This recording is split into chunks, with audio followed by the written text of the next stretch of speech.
حفص بن عمر نے بیان کیا، کہا ہم سے شعبہ نے، ان سے علقمہ بن مرثد نے، ان سے سعد بن عبیدہ نے، اور ان سے برا بن عازب رضی اللہ عنہ نے کہ نبی کریم صلی اللہ علیہ وسلم نے فرمایا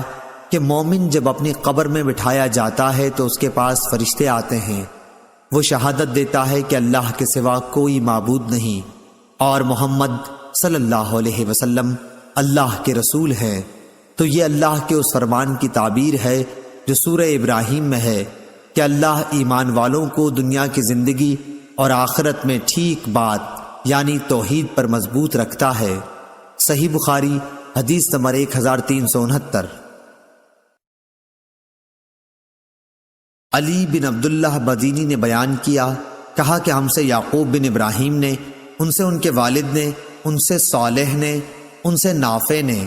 کہ ابن عمر رضی اللہ عنہ نے انہیں خبر دی کہ نبی کریم صلی اللہ علیہ وسلم کنویں جس میں بدر کے مشرک مقتولین کو ڈال دیا گیا تھا والوں کے قریب آئے اور فرمایا تمہارے مالک نے جو تم سے سچا وعدہ کیا تھا اسے تم لوگوں نے پا لیا۔ لوگوں نے عرض کیا کہ آپ مردوں کو خطاب کرتے ہیں، لوگوں نے عرض کیا کہ آپ مردوں کو خطاب کرتے ہیں۔ آپ صلی اللہ علیہ وسلم نے فرمایا کہ تم کچھ ان سے زیادہ سننے والے نہیں ہو، البتہ وہ جواب نہیں دے سکتے۔ صحیح بخاری حدیث نمبر 1370۔